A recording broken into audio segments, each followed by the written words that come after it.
হরে কৃষ্ণ কৃষ্ণ কৃষ্ণ হরে হরে, হরে রাম রাম রাম হরে হরে। শ্রীমদ্ ভগবদ গীতা। আজকে আমি শ্রীমদ্ ভগবদ গীতা পাঠ করে আপনাদেরকে শোনাবো। গীতা গীতা গীতা গীতা।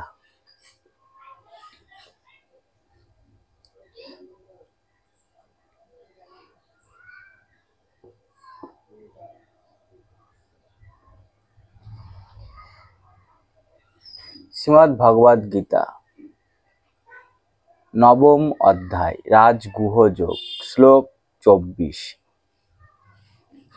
হং হি সর্ব জগানাং ভোক্তা চ বহুত চ নূতু মাম ভিজানন্তি তৎমেনান্তস্য বন্তি তে।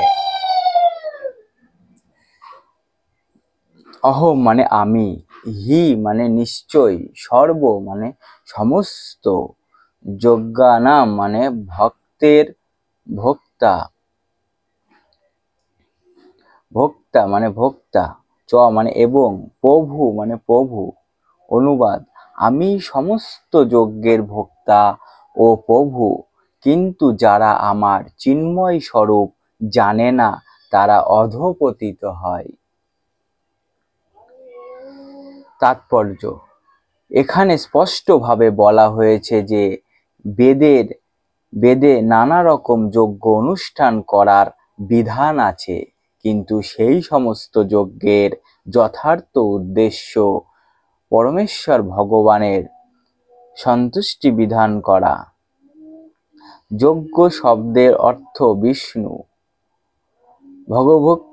ভগবদ্গীতার 3য় অধ্যায়ে স্পষ্টভাবে উল্লেখ করা হয়েছে যে যজ্ঞ বা বিষ্ণুকে সন্তুষ্ট করার জন্যই কেবল কর্ম করা উচিত।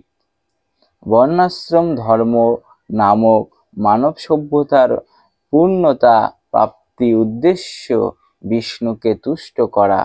তাই শ্রীকৃষ্ণ এই শ্লোকে বলেছেন, সমস্ত যজ্ঞের একমাত্র ভোক্তা আমি, কারণ আমিই পরম প্রভু। তবু অল্প বুদ্ধি সম্পন্ন মানুষেরা এই সত্যকে উপলব্ধি করতে পারে না। সাময়িক লাভের জন্য বিভিন্ন দেবদেবীর উপাসনা করে, তাই তারা সংসার সমুদ্রে পতিত হয় এবং জীবনের যথার্থ লক্ষ্যে পৌঁছাতে পারে না।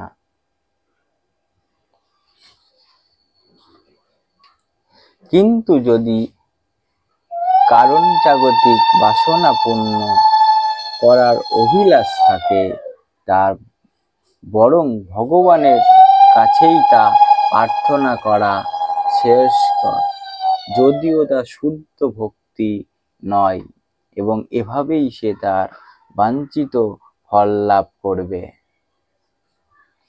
হরে কৃষ্ণ হরে কৃষ্ণ হরে কৃষ্ণ হরে কৃষ্ণ।